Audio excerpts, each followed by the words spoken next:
MMAjunkie Radio pre-show. That creepy music was brought to you by Danny. The creepy voice was brought to you by Ken Hathaway. They did not rehearse that. They just I'm just did. normally creepy. On today's show, we will have Kenny co-hosting the show with us along with Dominique Robinson. And phoning in will be Derrick Lewis. Heavyweight Derrick Lewis. The Black Beast. He said he wanted to get away from everything. He needed some time off, but he made some room for us here at Junkie. So we're ecstatic about that. We can continue our discussion of UFC Fight Night 105, Bellator 172, and of course we can start turning the page towards all the events that are happening coming up here at the end of February and at the beginning of March, including the massive UFC 209 card. Such a disappointment that a Diaz brother is not on UFC 209. Let's start with the fact that the UFC should have been in Stockton for UFC 209. What do they have, like 10,000 seats in their arena? Yeah. I mean, okay, so maybe you don't get 12,000 or 15,000 tickets sold, but you draw attention to 209 and you sell a bunch of pay-per-views that can make up for that. Here's what worries me about that. They plan this stuff so far in advance that the Diaz brothers haven't always been the easiest guys to work with. And if I'm the UFC, I would think, I'm not so sure I want an entire card hanging in the balance of these guys. And because then they can pretty much go, well, you know what? I don't feel like going to this press conference. What are you going to do? You're going to have a UFC 209 card in Stockton without us? They're going to hold a lot of leverage in that scenario. You simply say, you're looking for, a $5 million payment, right? All right, cool. Well, you comply with this. You got to show up to these events and your fight, and you got it. If you don't show, it costs you this much. And make it a $100,000 fine if you don't show up to the press conference. Yeah, he didn't show. Okay, deduct that $100,000. Oh, he didn't show up here, or he didn't do this. Deduct. A lot of athletes that are maligned in other sports, the team's way of insuring themselves is, look, off season, you got to show up to this amount of workouts, or you can never be tardy to a meeting or whatever. Otherwise, it starts coming off your contract. And so the athlete realizes, well, I have been a douche, so I gotta. These guys are giving me a shot, so I'm gonna do it. You down for UFC 714? What? That's me. It took them. It took the UFC 15 years. Kind of, right? Because, the beginning to 200. wasn't on the same pace as what they're at now. Right. So let's use the 100 to 200 pace. 100 was in 209. 200 was in 16. So that's a 7-year pace. So that means 14 more years to get to 600. To get to 700, about another... about 4 more years after that. So we would have to do 18 years of 4. That's where we retire? UFC 6. Yeah. How about you, Danny? My phone's still 614. And I won't budge on it. Right? That's my shit for I ride or die. I might have to because I want to get away from AT&T. They don't cover well where I'm at.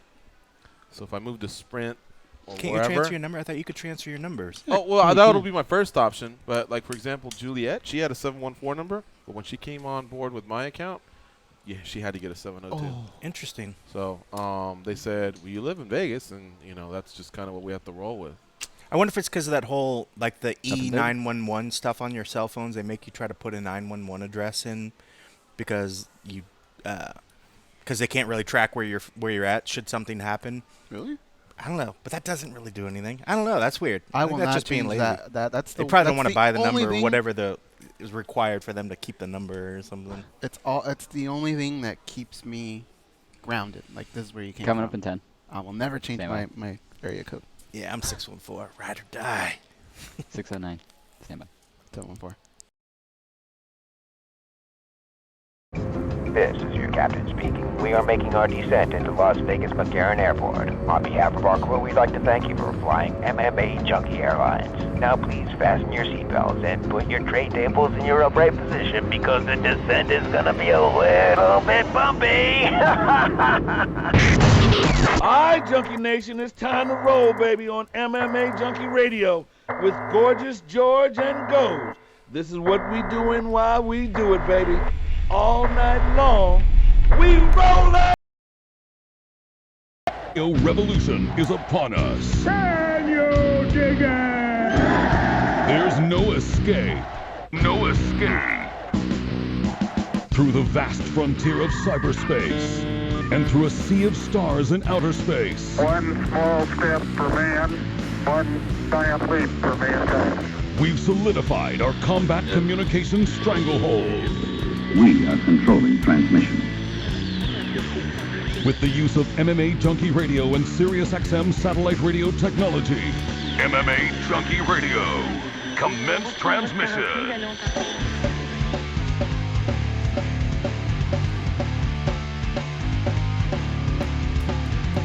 Live from MMA Junkie Radio HQ in the fight capital of the world, Las Vegas, Nevada. Here are your hosts, Gorgeous George and Goes.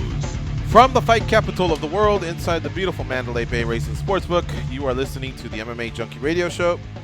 I'm your host, Gorgeous George. With me, as always, is the devious and dastardly Goes. Our ace co-host, back east, handling all the producing duties. It's going to be Danny. And we have a panel that we've assembled. Of course, one of them's traditionally late. Dominique Robinson will be sitting here in this chair. He leaves for Thailand soon, so we wanted to get him on one more time. Give him some love, wish him the best, because I think that might be a semi-permanent move out there for him. Oh, wow. He may be fighting out in Asia. I think he may be doing some broadcasting out in Asia. He's opening a business out in Asia. And I know he ruffles feathers, but he's our dog. Known him for a while. He's had a tough time, catching breaks here or there. Some of them of his own doing, I would tell you, from the MMA Roadshow with John Morgan. Welcome, Kenny. How you doing? I'm good. Good. Thank you very much for having me. All right. I was glad to be back. Goes? Been doing this show for 10 years, practically. We're almost there.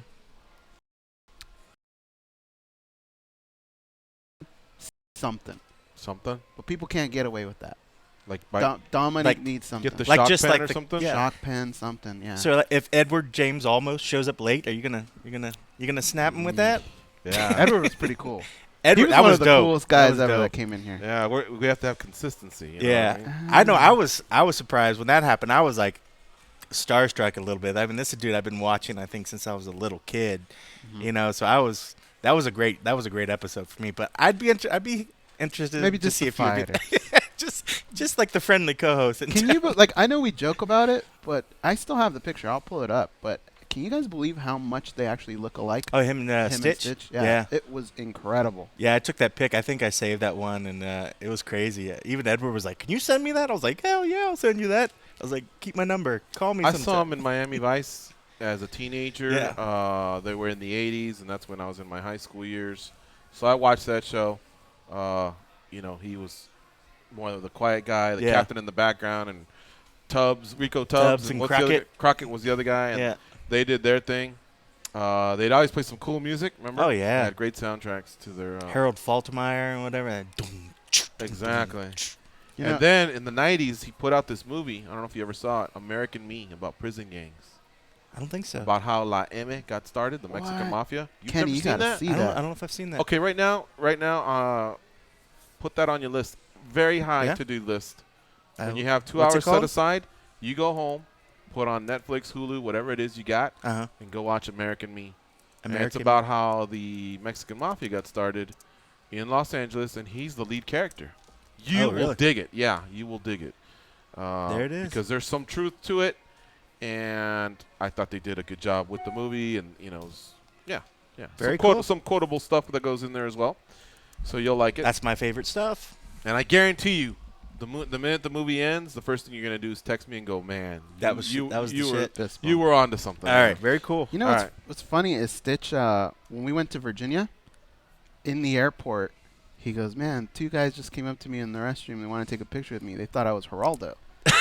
So right. we're kind of That's right. laughing because it happens quite a bit. And so when we get on the plane, That's awesome. George and Geraldo are sitting across the aisle from me, and 2 guys come and sit down right next to me, and they go, "Dog, you're not gonna believe it. I met Geraldo in the bathroom, and it was those 2 guys." Hey, goes. So what was it you wanted to do for Dominique Robinson? Oh, he did it. Hello, Dominique. How you doing? Good to see you. Man. He was just coming up with punishments. If he thought when co-hosts are late, what can we do to What co-host? can we do? We got to shock him or slap him on the wrist. So I was He like, was all getting right. us if he was in the Starbucks And line, you walk in with no, coffee. This like is the worst literally- scenario. Yeah, the line over there was like way deep. I went earlier. I gave up. It was like 30 deep. I was like, I'll go without coffee today. The only thing that could have been worse is like he was saving a kid from a burning house or something, right? He came with Starbucks. Don't you feel like an ass? All right, hit me with this. He wanted to hit you with this. He'd slap you on the wrist with it. I should get to slap him like Nate did Dana White. Want to welcome to the show Dominique Robinson, good friend of the show, part-time barista. I'll tell you what, I'm going to do a lot of the talk. Are these all the same? Yeah. Okay. Here you go, Goes. I would have got you Thank one. you. No worries. You know, that slap actually kind of hurt, George, You want a because kitty? it hit No, me go for right it. by You this sure? beautiful I mean, I'll bracelet take it, but that if my you, buddy- Yeah, because I had a lot of coffee this Did you? morning. For sure. Yeah. All right, thank you Thank very you, much. though, Thanks, Dominique. Dom. I'm I have, more of the frozen kind, but because then I got to go put sugar in it and cream. Yeah. And, Well, no, this has got some but good thank you stuff so in much. it. And look, man, we got your gifts. We think about you a lot. You know, Yeah. you See said it watches you my see back, new right? one, I'm all on that bead life. You have to give him one of the koozies later on. Oh, yeah. Oh, I'm all on that bead life. Look at the new one. that's cool. There you go. That's from me and Morgan to you. Put it right there. All right. So you leave I was telling the audience, you leave back for Thailand pretty soon, right? Yeah, Tuesday, the 27th. Then I get there March 1st, my birthday. So I take that as a sign this is going to all work out. Mm-hmm. Yeah, I've already got my boy James Chaney. He's over in China. I got him a job over there. So I'm going to be going back and forth. In between, China? So he lives in China now.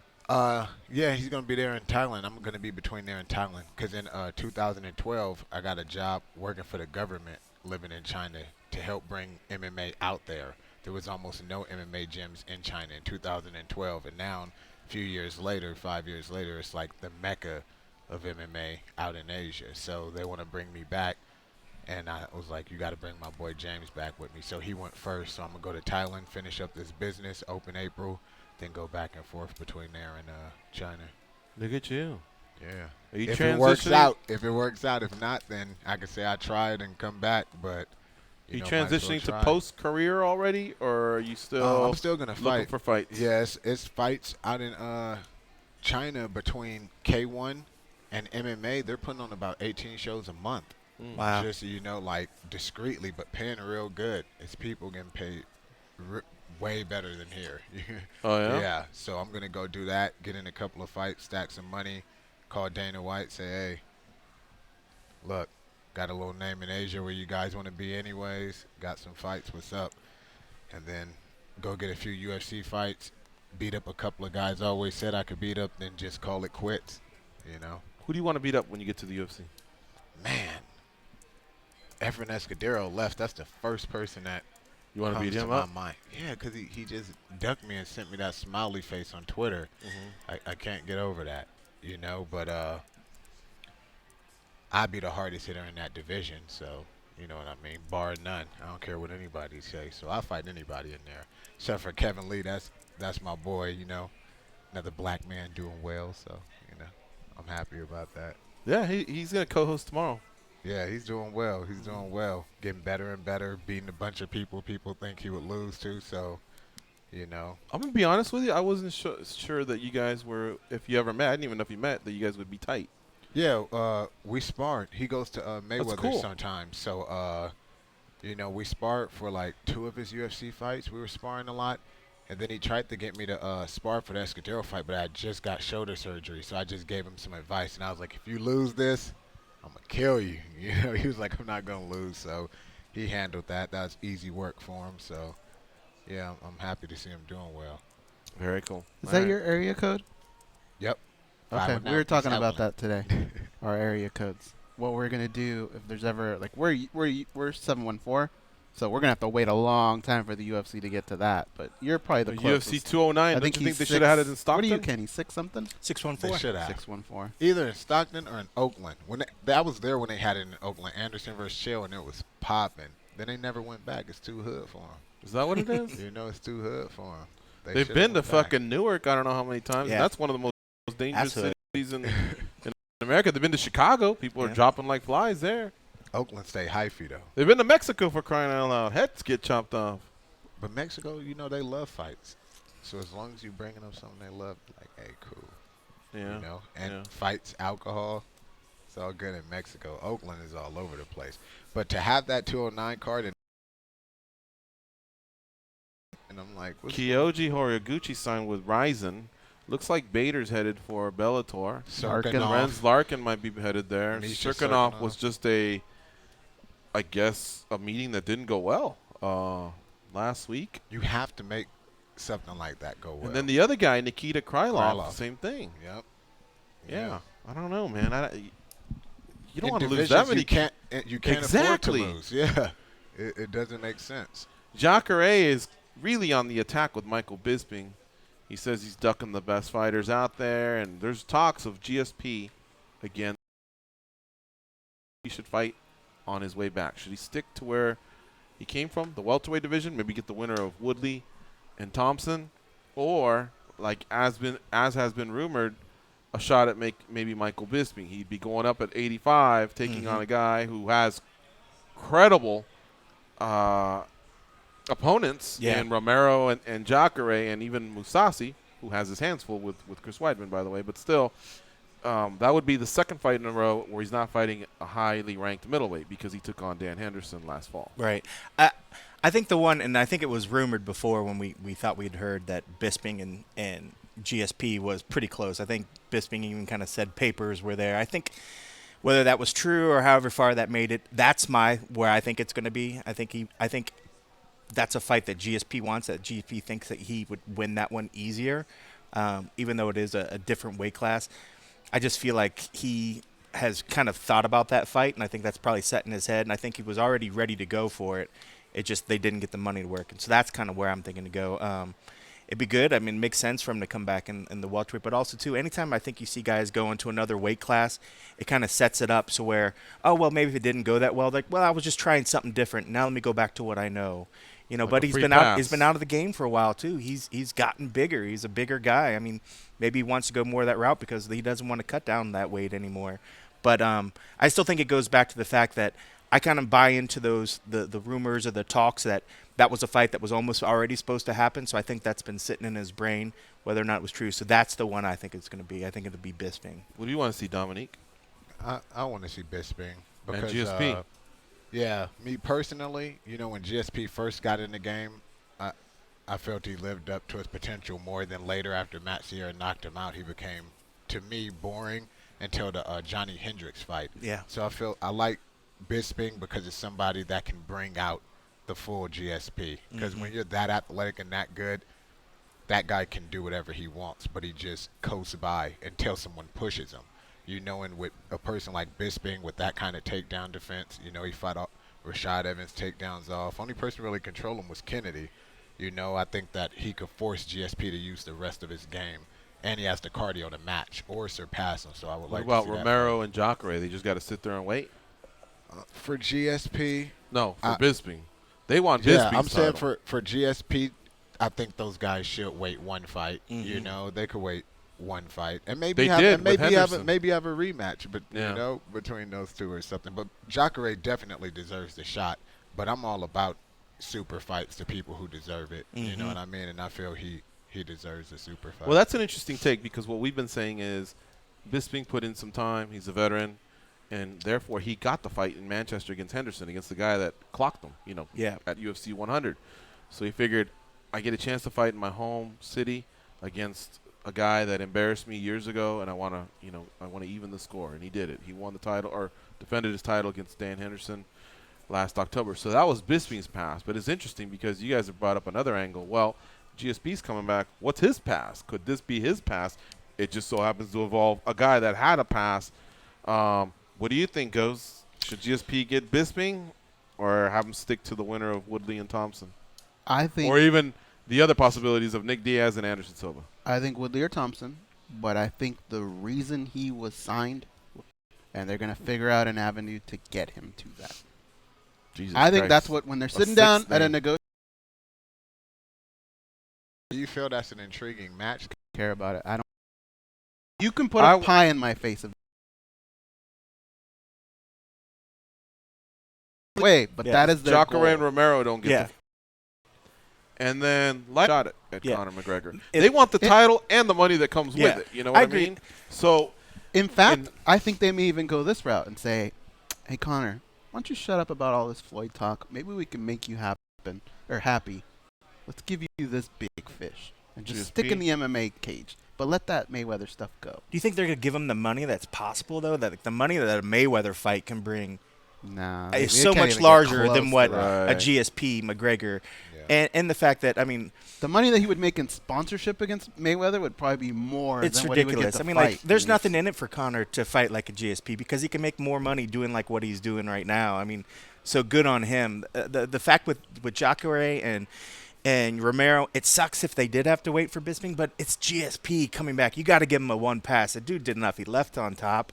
So I wouldn't think that they would take it as a slight because it's not like they're just passing him for just a nobody or just somebody that's just a flash in the pan star right now. I mean, it's a guy. He's a legend in the sport, you know. And the fact that it's coming back, it just involves the guy that just had that. You see what I'm saying? No, but you know so Romero and Jacare were spoken to, and they said, "Listen, man, Hendo's a legend. Bisping's put in some time. Let us get this thing done in Manchester." And let's just say Romero and Jacare went, "Yeah, all right. They're legends. They helped build the game." Yeah. And then all of a sudden, you got to call them and go, "Guess what? GSP now wants Bisping, so you guys got to hold off again. We got to do it for this legend." Yeah. You know, now they're going like, "Fucking hey, we're just sidestepping here for legends." I mean, if Anderson Silva gets another win somewhere, they may pay from so many other. And then behind him is. What about, because you remember Dana White said he did that whole Dan Henderson thing for Henderson, not for Bisping. You know, he was like, he's on his way out. He put in his time. So well, it's for both, I think, right? Well, Dana said it was for I think it's probably a little bit. Well, that was clever. It was a lot more for Hendo because it was Hendo's one. He wanted to go out on his final shot. So the way I look at it is, I'm all about fairness, even though the world's not fair. If you did that for Hendo, you have to do it for GSP for what he's done. But I am about sports too. Like Jacare, I'm big on he should have been got the shot. I'm big on Maia should have been got the shot.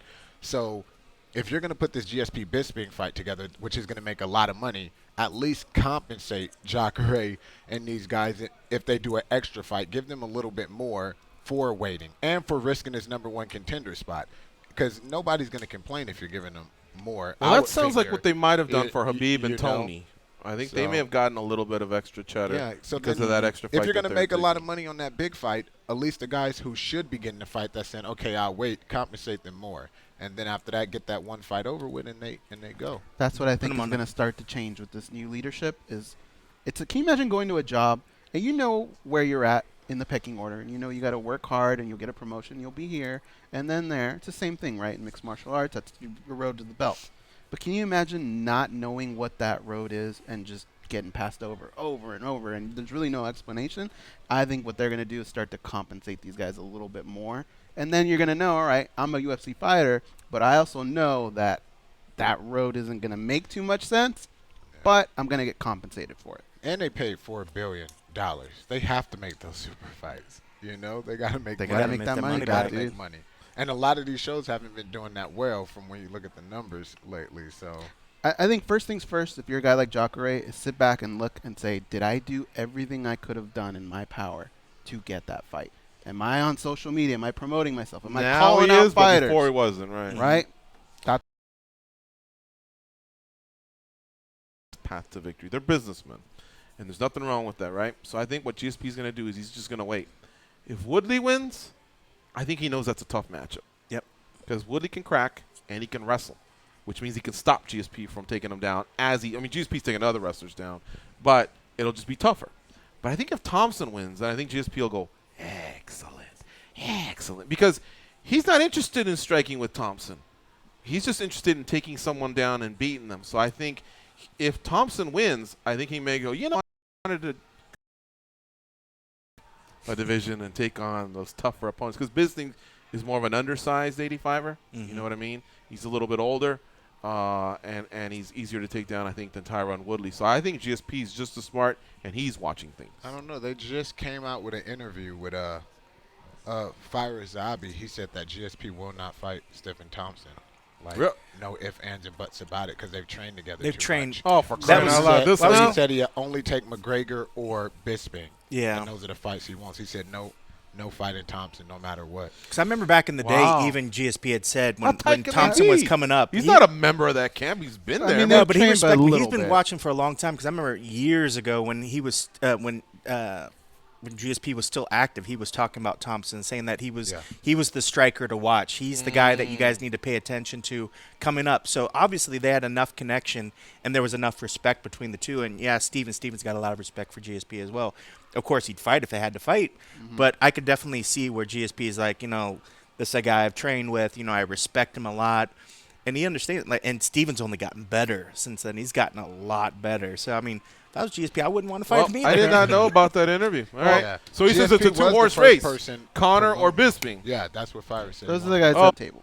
This is probably something that came up, right? Don't you imagine? WME probably said, hey, by the way, you're a welterweight, right? And Steven Thompson's close to the top. We're going to give you all this money. You got to be able to dance here. We're not going to hire a guy that's not going to want to fight for the title. That's what I'm So if he had that stance in that meeting and said, nope, I won't do it, then I imagine they said, well, what else can we do that would be pretty fun? And that's where Bisping comes up, Conor McGregor comes up. But I have to imagine that they crossed that T, dotted that I before they signed a contract, right? You're not going to sign a guy that's not going to fight the champion, especially Man, at that price tag. if I'm now if I'm on the business side, if I'm WME, I don't know that I put Connor versus GSP because one of them is going to lose, and you want both of them to be selling, right? We're thinking from the business It side. doesn't hurt as bad, though. Now, If Conor McGregor loses, so what? He He lost lost to to one the of the bigger greatest guy. He's still fighters a of all champ. time. Yeah, okay. He's not a welterweight. There's always a loophole, right? If GSP lost, well, all right, That I one got to go hurts. back to the drawing table, but I'm still one of the greatest guys of all time. I mean, there's always a way out, man. There's Yeah, always a way to that's- sell a fight. That's true. What I want to suppose. know is I want to get in GSP's head, and I wish somebody could just Like ask one of them him. aliens? One of those aliens. I don't even know what that means, but yeah, one of the aliens. Doesn't he says that he thinks about Oh, that? yeah. All That's right. actually pretty funny. I want to know how he took the Johnny Hendricks loss. If at the end of that fight, did he really feel like he won? And is there something he could point to and say, well, I had a bad camp, I had an injury? Because Johnny Hendricks did a lot of things that Tyron Woodley can do. Right. They can fight that same type of fight. And I thought GSP lost that night. So did I. It cost me a big parlay, too. All right, let's take this break. You're listening to MMA Junkie Radio on Sirius XM Rush 93. We have Ken Hathaway from the MMA Roadshow with John Morgan. He's in-house, and we have our good friend Dominique Robinson, who's heading to Thailand soon. He's in-house as well, and we'll be right back. We'll keep talking MMA. We'll start taking some calls, too, so get in the queue at 866-522-2846. Nothing satisfies, but I'm getting close.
I'm back.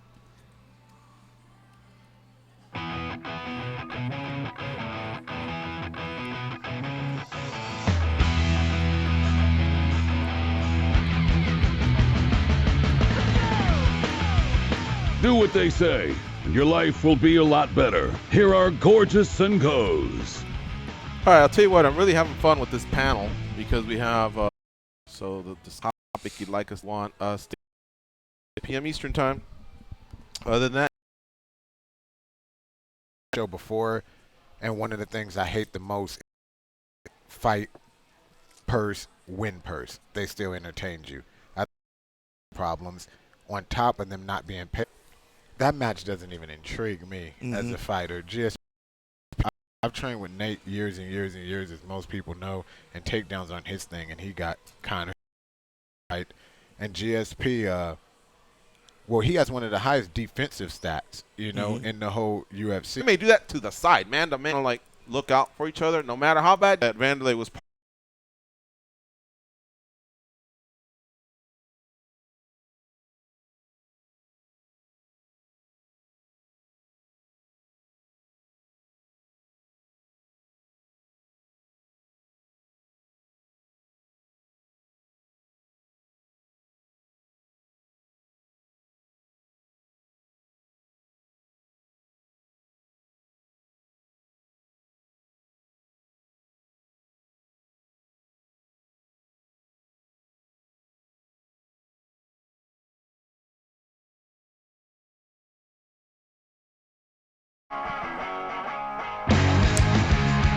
Their lunch is off. It's Goes. You have a few minutes here, and then eventually to that Hal was looking.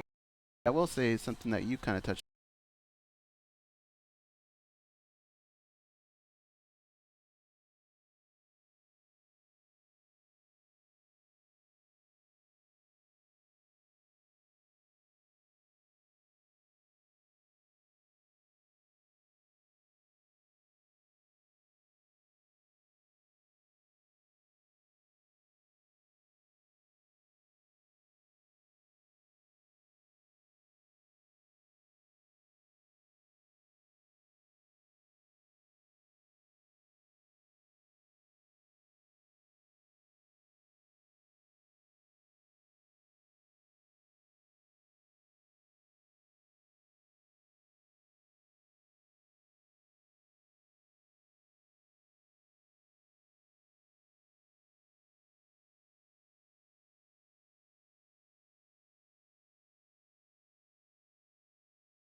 yourself at my home, tell me where you been. Pour yourself something cold, baby, cheers to this. Sometimes you gotta stay in, and you know where I live. Yeah, you know what we is. Sometimes you gotta stay in. Welcome to my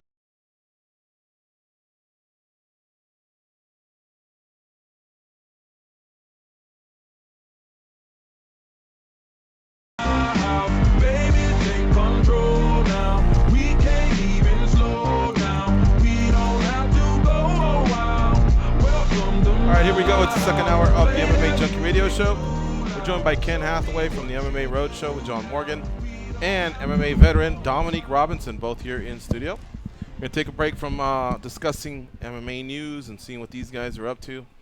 And we're going to focus on our guest of the day. It's Derrick Lewis, UFC heavyweight, who's now 18-4 overall. Of those 18 wins, guys, 17 are finishes. And of those 17 finishes, 16 are knockouts. So That's what people want, a right? promoter's dream in Derrick Lewis. He joins us now on MMA Junkie Radio. What's up, Derrick? How you doing? I'm doing terrible, man. Thanks for having me. Now that you're on Junkie Radio, are things going to get better? Like, is it a terrible morning, or are we part of your terrible day? Yeah, I told y'all I didn't want to talk nothing about fighting. So as long as we don't talk about fighting, we good. Okay, cool. Well, we got those stats out of the way. We'll just leave it at the 17 finishes and the 16 KOs. Well, you can never tell if he's serious or not. Yeah. He's like, oh. Until he laughs, and you're like, okay, I think we're good. I think we're good. Okay, we can't talk about fighting then. So that's the thing. Humor's hard over a phone. Sarcasm is hard over a phone. Right, yeah, you're right about that. All right. Well, Derrick, what have you been talking about the last few days? You did tell everyone to shut up about fighting, and I'm sure some of them paid attention. So, what have people been wanting to talk to you about just in these last few days? What else you got going on? Just about if I'm really dating Ronda Rousey now, because they seen us having coffee the other day, and they think we dating now for some reason. Coffee, okay. You guys had coffee? Yeah. Where'd you have coffee at? Anything goes on his Instagram or Facebook, dude. He could be climbing a mountain with it. Apparently my face was on some other guy's face. We going on a bunch of dates. It's crazy right now. I got another picture of me having her chained up in my house. I don't know. It's been pretty crazy. Everybody want to know about that lately. Mm-hmm.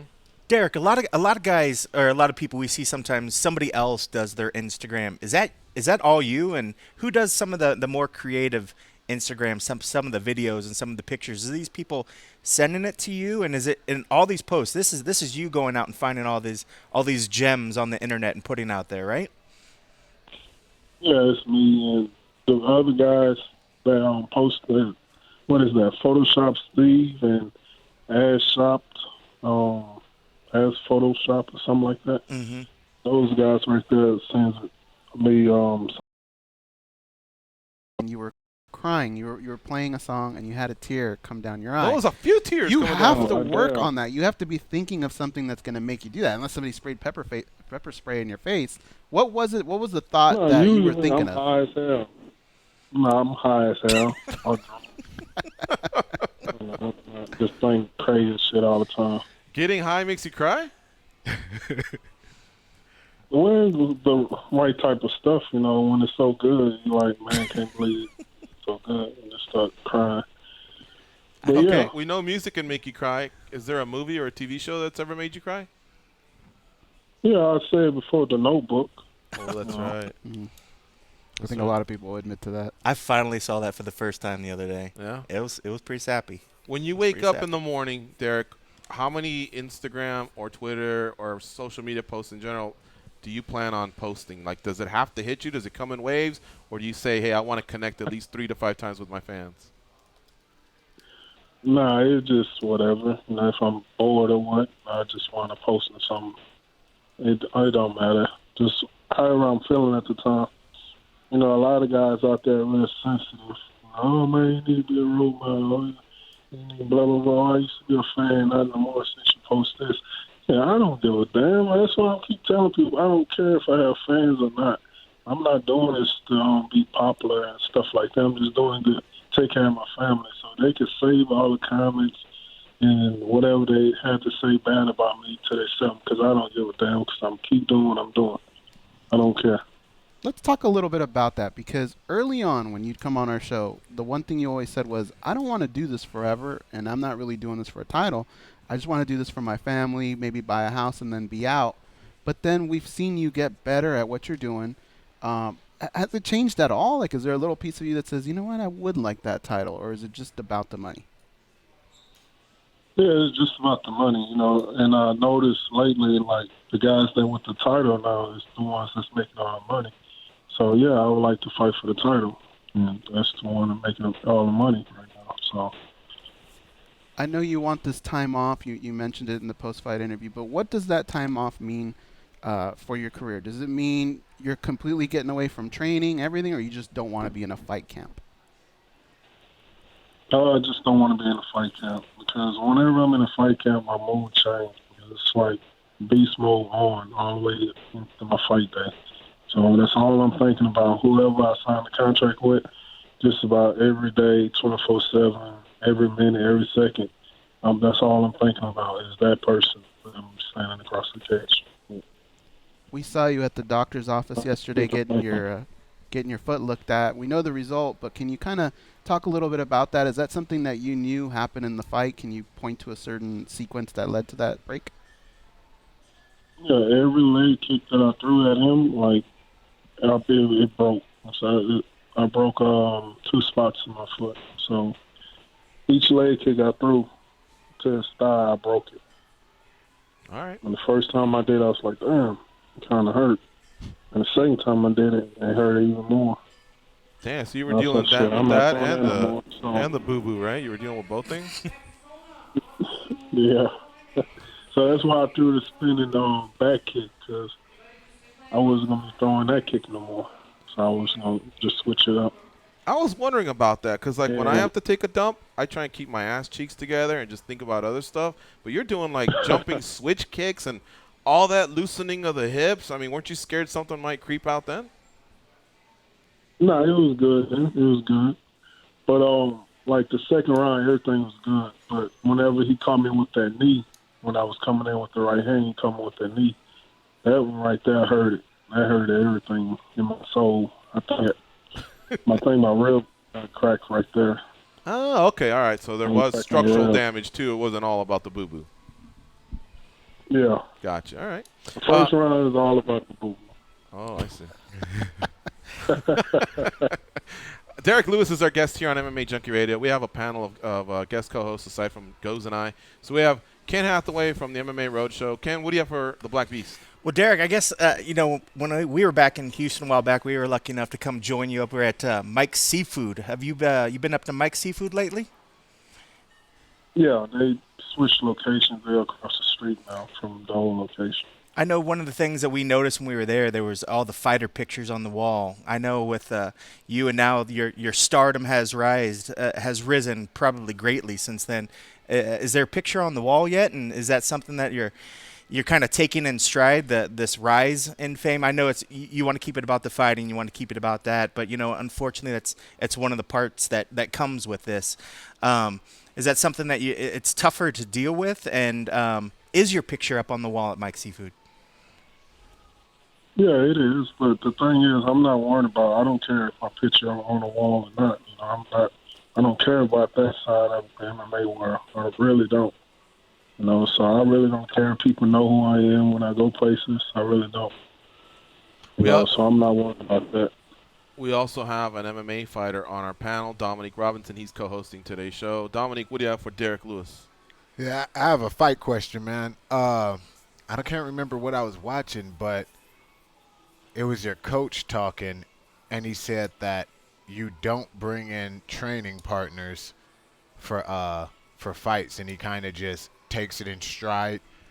The top 5 guys of your division, a lot of them are striker wrestlers, and I remember you talked about how there's things in your game that you need to work on. So I have a 2-part question. One, when you heal up, are you going to take some time off to work on those things to get ready for those guys that could blend the striking with the takedowns? And number two, are you going to keep or change your stance on the sparring partners? Because do you not feel that you would have to bring in specialty people to get ready for like wrestlers of like Cain Velasquez or Stipe Miocic and guys that could put things together like that?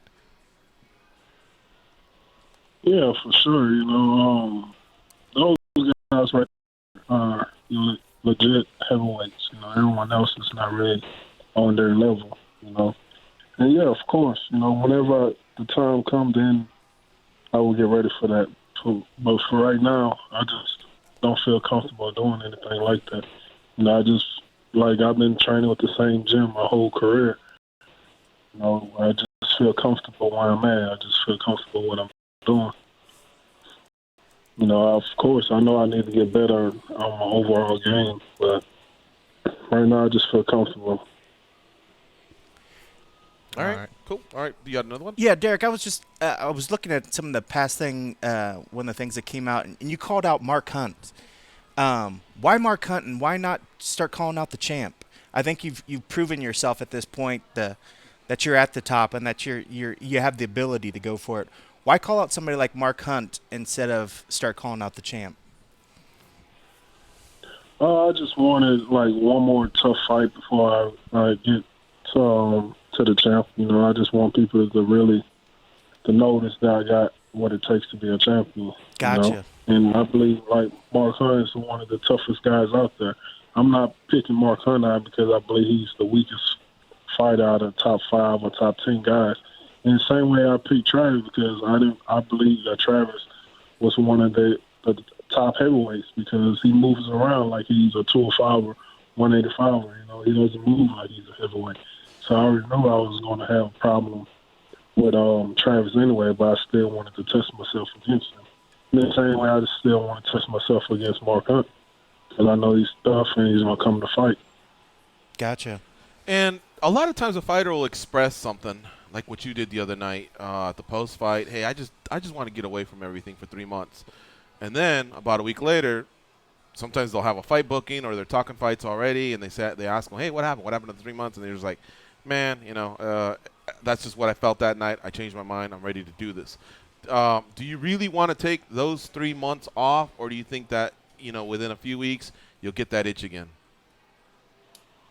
I wanted to take some time off before I took this last fight. Okay. But the thing was, my coach, he called me at, I guess at a good time, because I was drunk, and he asked me if I wanted to fight somebody. Of course, I would say yeah, because I'm drunk. Right. And so we wound up signing a contract, and there you have it. When you sobered up, you couldn't have called him and said, man, I was drunk, and just not taken the fight? It's already too late. The beast mode already kicked in. Oh, I see. All right. So the UFC has to stalk you on the internet, and if they see you're out having a good time, that's a good time to offer you a fight then. Yeah. All right. One last thing here. I got to be the fucking guy. That guy. Let's talk a little bit about, post-fight with Travis Brown. He said he was going to hold you accountable for what you were saying. So he had his chance. You guys had a chance to duke it out and settle it, and you did. You came out on top. Is he going to be in your rearview mirror? How long, I guess, will all this play out with the memes and Ronda Rousey? Because, in the end, I guess they are together. That's that. And, I'm sure some of the flack you've been catching is from people that are more square, that just maybe aren't feeling that type of sense of humor. Of course. The thing is, I don't want that woman. I don't think she all that fine. Only whenever she cut weight, she look good. But other than that, I don't want her. You can have her. I'm just putting it out there because the type of guy he is. Yeah. Yeah. And like I said before, I grew up in an abusive household, and so I don't tolerate nothing like that. So whatever I got to do to really disrespect him or whatever, that's what I would do because I don't play that. A man shouldn't have to put his hands on another woman. That's exactly what Goes was saying.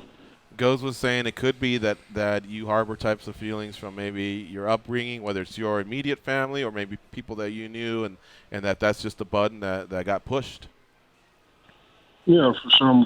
Like being a kid, like younger than like 9 years old, and witnessing stuff like that, a grown man just beating your mom half to death, and you just standing there crying, can't do nothing about it, and just feeling helpless.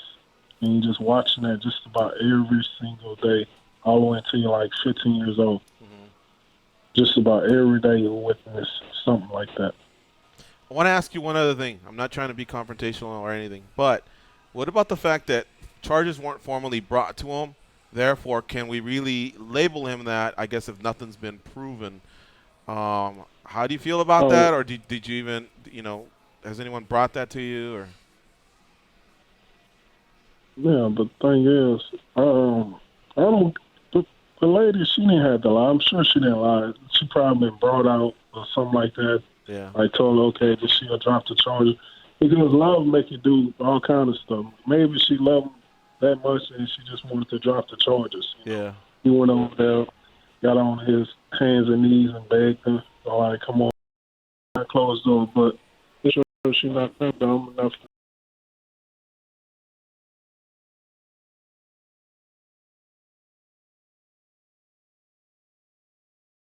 Thailand, man. So, Derrick, I am too. Here's what I want to know, man. It's how you got to be a happy camper right now. How are you going to celebrate, man? Is this a trip to Disney World? What does the Black Beast do to get down after a fight? My birthday was 2 weeks ago, so I really couldn't do anything. So we probably gonna take the kids to Belize. Well, that's cool. Family out there. I never been out there. They wanted to go to Mexico. I told them, nah, we're not going to Mexico. They don't understand what's going out there. What's going on. So they ain't going out there. Derrick, what is it like with your family and friends when you're fighting? I mean, you guys must have huge viewing parties, whether it's your immediate family or your friends or others. Do you come home to a lot of texts and emails and a lot of hugs and kisses from just everybody that you do know that's close to you? Yeah, for sure, because everyone knows the situation I've been through. Everyone knows my backstory. For me being to the bottom, being forgotten by everyone and going through all the struggles that I went through for so many years, and being on the top of the stage of the world, and it's being successful. So it's really a blessing to see someone go through all of that and being where I'm at right now. It's a fun ride, man. It's great covering you, and you're amazing in the sense that you just give the fans what they're looking for. Action, a definitive finish. I'll say it again. I started the interview by throwing those stats out. He's 18-4, 17 finishes, 16 by KO. And that fight on on Sunday night was great. Now, it took some moments from Travis. He hurt you with the knee and a couple kicks or whatever. But, man, you guys went at it. Big dudes like that just shouldn't be doing that, that type of athleticism. And you guys did it for quite a long time. And then you went in there and, you got the final shot in. You had the final say. That's why your hand was raised. But it really was a great quality heavyweight fight, and we don't get those too often. So thanks for always delivering on that front. Yeah, that's the reason why I wanted to fight a lot of guys, because I know they're going to come out and fight. So I'm going to continue doing it. Whether it's Hunt or whatever, we're all you stuff. Thanks, Derrick, for the time, my man. Appreciate it. Thanks, Derrick. Thanks for having me. All right, take care. We'll see you. There you have it, folks. The UFC may be losing stars, but they're also gaining them. I feel like Derrick Lewis, Cody Garbrandt, Khabib. I think some of these are on that cusp. Yeah. It'll take a while to be Francis and Gunn. I think it'll be a while before they start becoming those 500,000 to 750 pay-per-view guys and gals. But Cody couldn't have had a better performance, And then he gave the kid the belt, the kid that fought cancer and defeated cancer. He kind of punked Dominique a few times, and usually guys, when they do that, sometimes they get caught. He didn't get caught, man. It was a masterful performance. Khabib is terrorizing it on social media, and he's got a whole country behind him with Russia. And so there's a few of them that are really ready to fill their void if they keep doing their thing. I think this guy's one of them. Yeah, when we were in Brooklyn, the Russian population came out in droves. He had a little QA that was set up off to the side, was packed full of people. I mean, it's very refreshing, so we don't have to worry about the sport being held hostage by a few, Both show. All right, folks, we're going to take this break. When we come back, we'll take some calls, keep discussing the top news in MMA. We'll talk about Dominique and his upcoming trip to Thailand. Kenny, of course, one half of the MMA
she a gold digger, but she ain't messing with no broke. Now I ain't saying she To link into the MMA Junkie Radio Network, hit us up on twitter.com at MMA Junkie Radio. This is MMA Junkie Radio. Koozie. You're welcome. You can have a few of those on. Go to places. Put some the underground forum MMA community online, so it already has a lot of hype. You know, I picked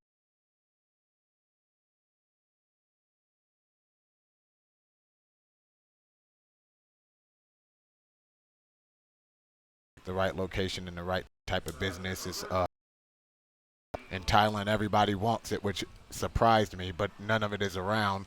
And then the second floor is a lounge, hip hop, R&B, jazz, blues, all that, which they love out there, but they don't get a lot of, you know. So and the one place that has it is all old stuff. So I'm bringing all the latest, you know, plus all the stuff from the past. And the third floor is like rooftop, go up there, chill, smoke, mac out on the girls. So that's what it is. It's in Geelong and Phuket.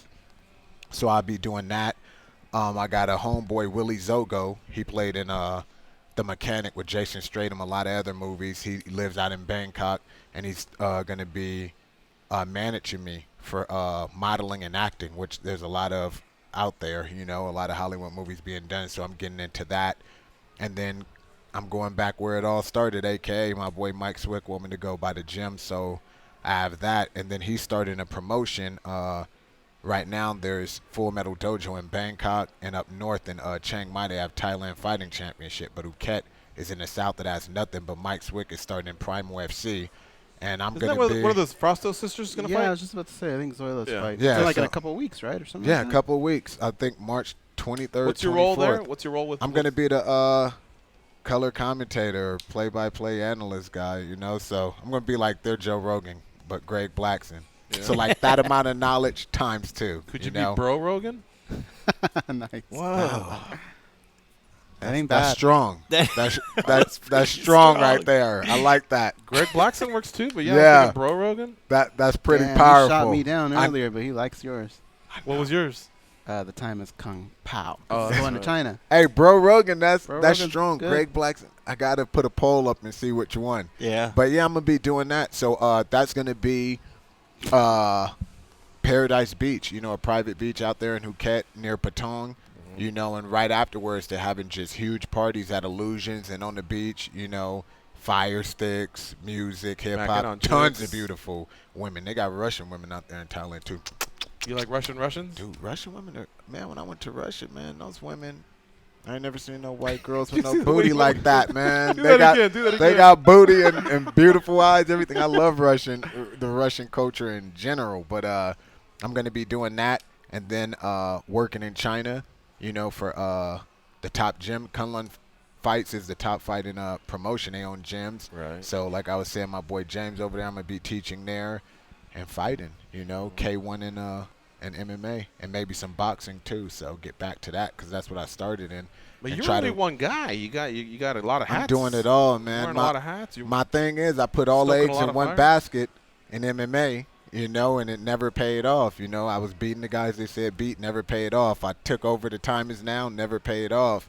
You know, so now I'm just gonna try to, you know, put a lot of eggs and just sit on them.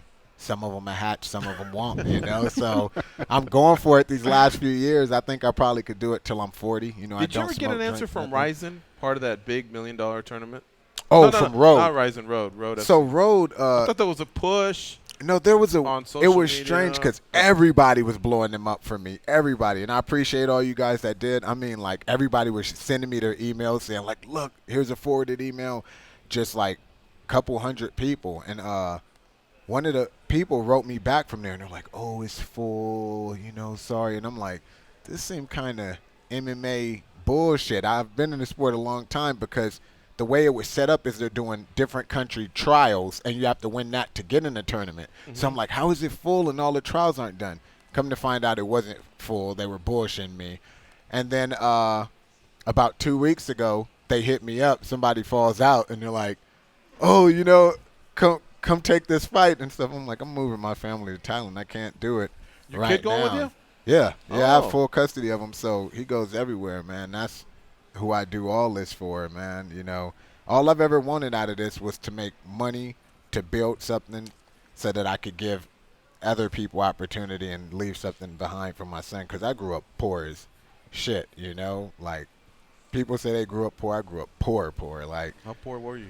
Man, I remember 2 instances come to mind. I remember when me and my boys one time, we got sticks and we tied string to it. And you put bologna on it and you put it in the water in the South and you pull it out, crawfish just all over it. And we would have to do that to get food to eat.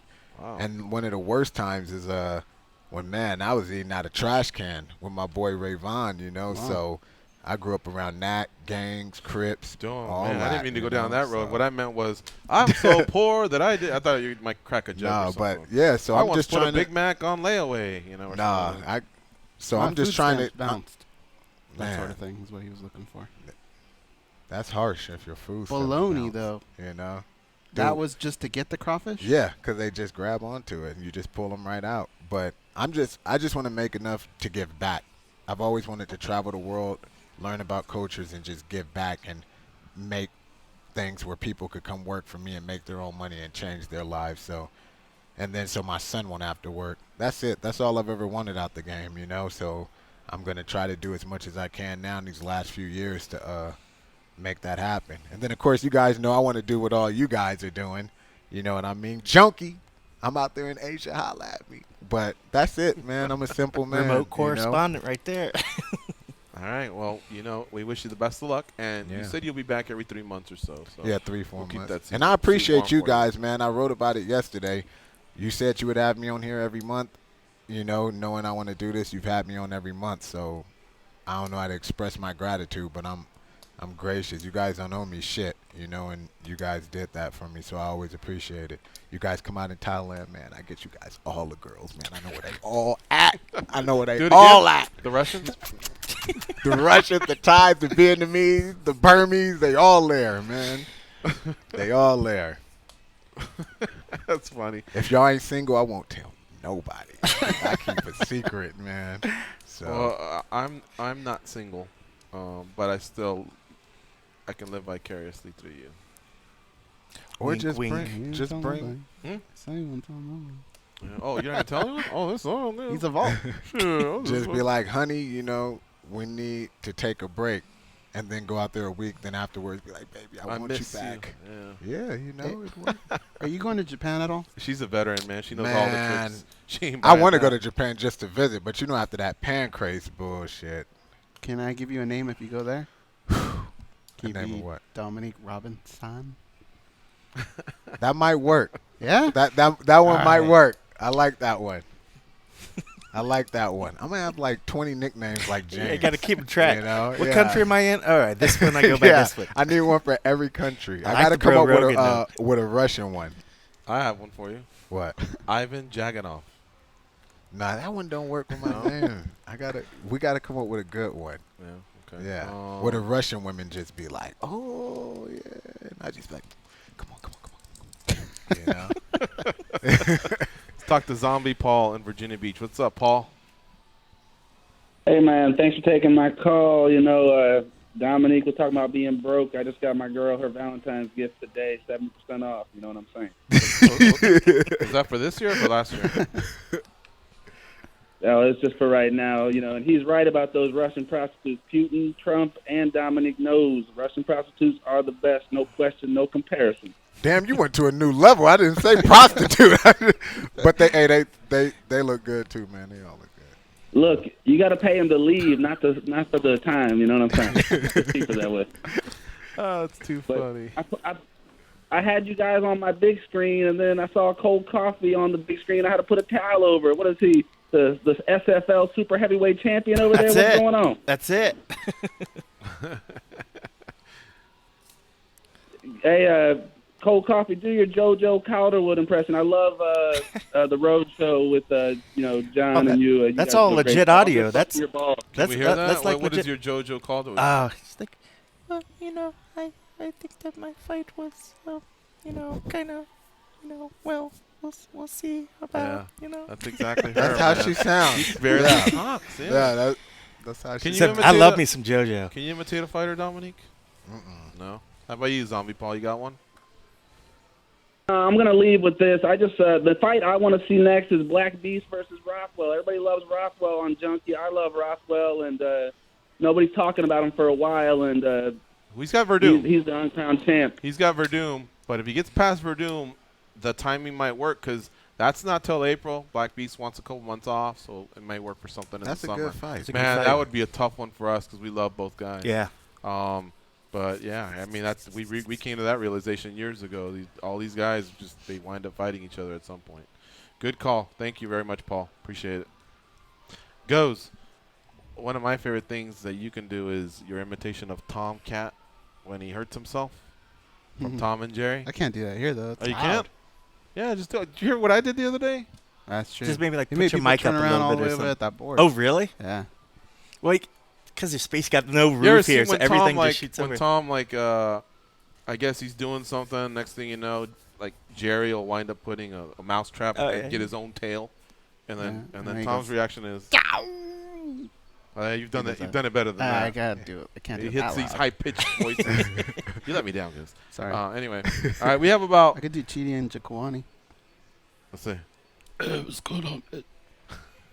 That sounds like Dikembe Mutombo too. Does it? Yeah. Do you know those guys, Leon and Jaquani? Yeah, brothers? I know both of them. They're funny, aren't they? Yeah, they are. You know, Anthony is 22-0, now 23-0 in Muay Thai. Muay Thai, yeah. He hadn't fought in 9 years, and we went to see him the other day at Lion Fight right across the street at Tropicana.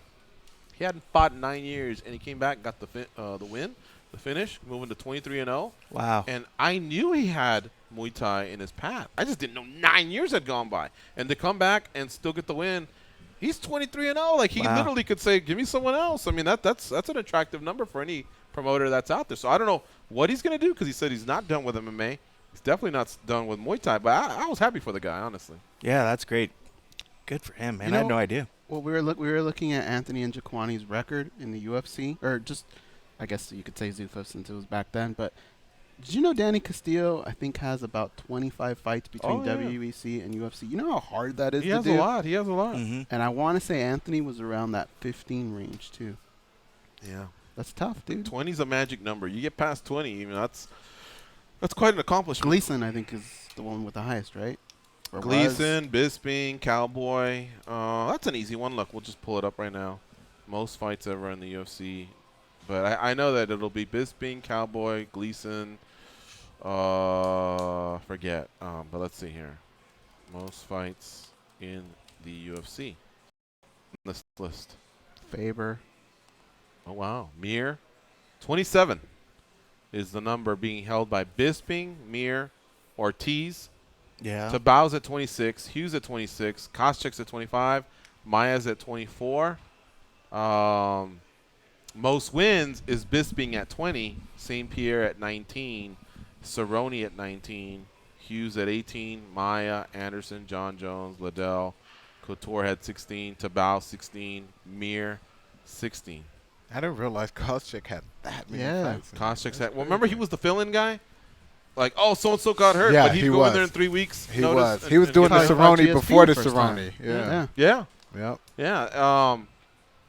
There's something to. I think Cerrone. There is something to what he's done, but I do like it every once in a while when he takes that extended 7-month break and just starts it over. I think you got to heal. I also think you got to get better, and you just got to get your mind right. You know, there is something to that momentum you get. Like I remember Chris Lieben, he beat 2 fighters. It may have been Vanderlei and Aaron Simpson, and he did it within 3 weeks. I forget who they were. It was Belcher. Was it Akiyama? Maybe, was yeah. it Stan? Oh, I'm that guy. Oh no, Akiyama. You're right. I think he got 2 bonuses, 2 paydays, and I just remember Lieben traffic went through the roof.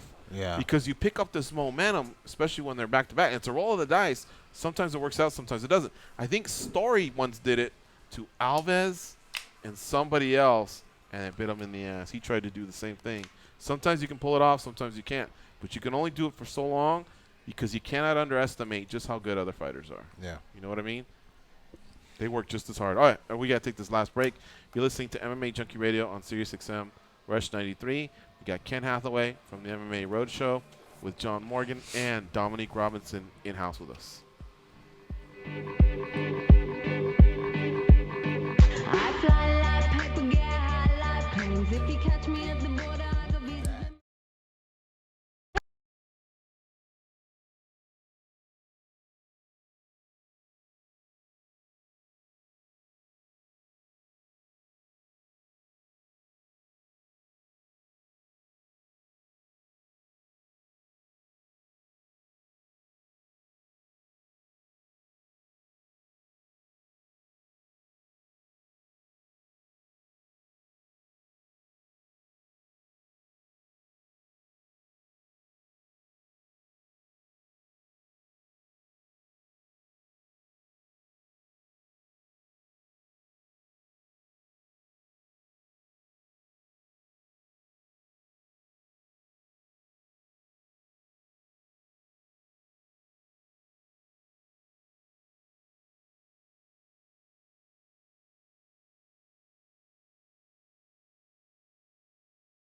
He's a dude. Every time he takes his shirt off and just beats up there, you're like, ugh, damn.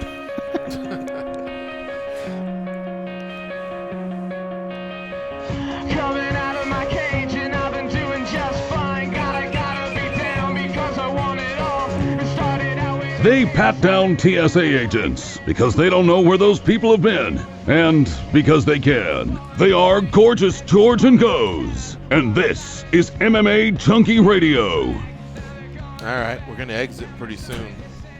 Let's let Dominique do some shout-outs. Your impression could have been any other fighter and a library, too, right? Hey, Oh, yeah. Think of my What did you think of my fight? I thought it was pretty good. It's good, yeah. It But I'm sounded saying like it could also be Chick Congo a anybody else, but in a library. Yeah. Talking to another fighter. Let's do some shout-outs, and then we'll get into some other stuff that we got going on because I don't want to pressure these guys. So, Dominique, who's looking out for you? What do you want to shout out? Social media, future businesses? Man, you know how black folks are on these shout-outs, man. I'm shooting out everybody. Everybody from my last time for 4 months. You guys, first of all, like I said, thank you.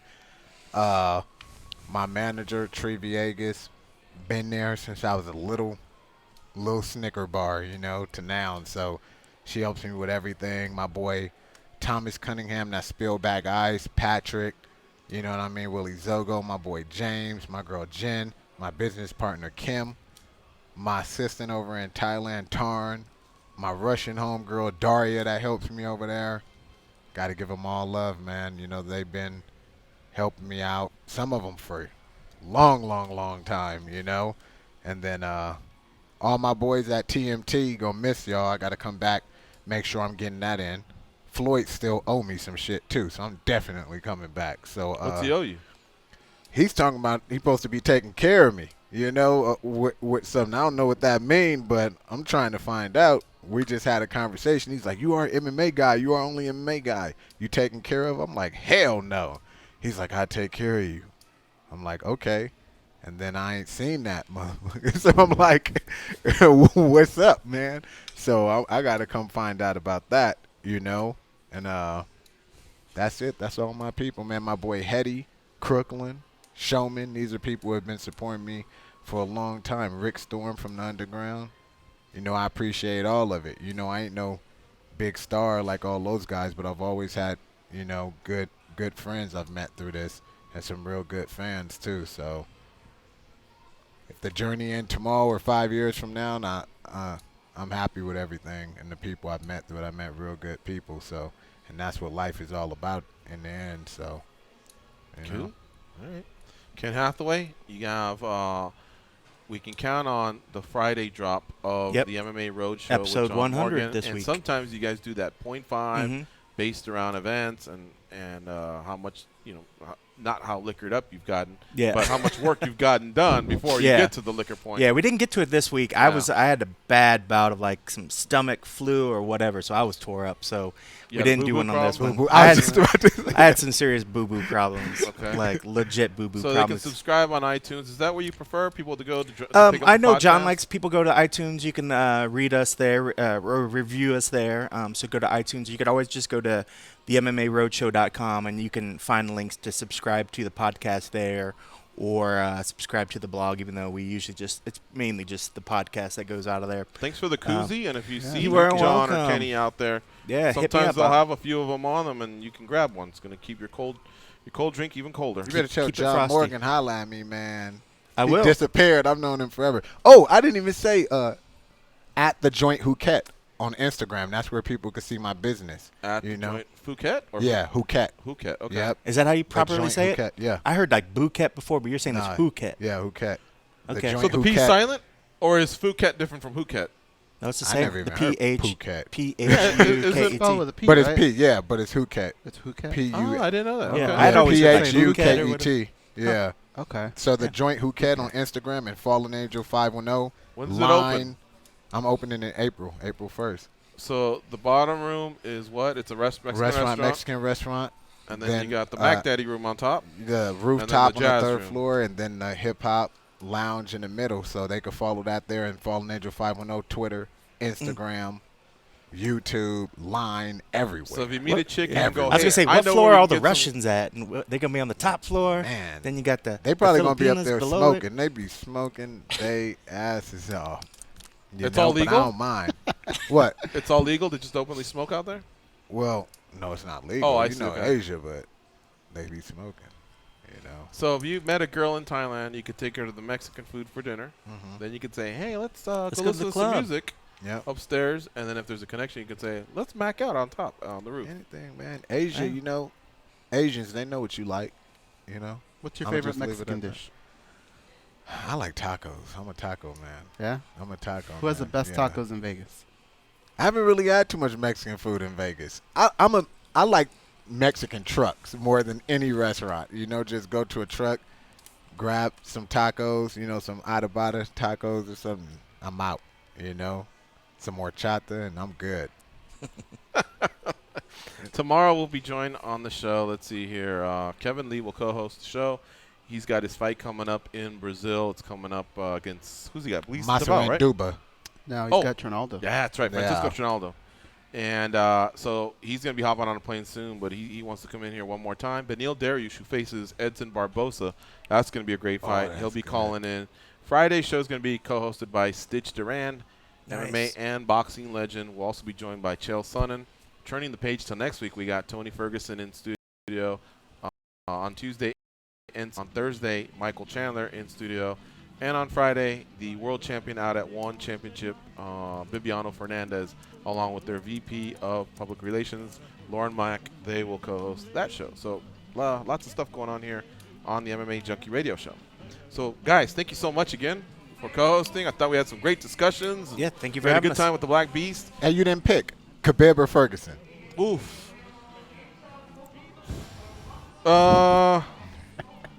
He wants to answer that on Tuesday. Let me tell you on Tuesday. No, you know what? I got Khabib has Ferg. never lost. So if you put a gun to my head, that would probably be the word that comes out. Hey, man, they're about to fight. Who's going to win? Otherwise, I'll pull the trigger. I'd probably go Khabib. He's never lost. But it's going to be a competitive fight. I think Ferguson has an advantage standing and with jiu-jitsu. It's how much he cannot let Khabib maul. I mean, what Khabib did to Michael Johnson was amazing, man. Yeah. I got Ferguson in that. So I'm Putting it on going there. to fuck, man, that's a tough one. That's a tough one. I think T. Ferg has a good chance to win it, but I don't know. I'm just going to let them decide it. You'll see it on MMA Junkie staff picks. There's no way to get away from it, right? You got another egg in your basket? Because he just laid one. I'm out of here, man. We're out of here. Kenny, Dominique, Danny, Backista goes, and George. And way to go, man. You be champions, everybody. Cost me my very last dime.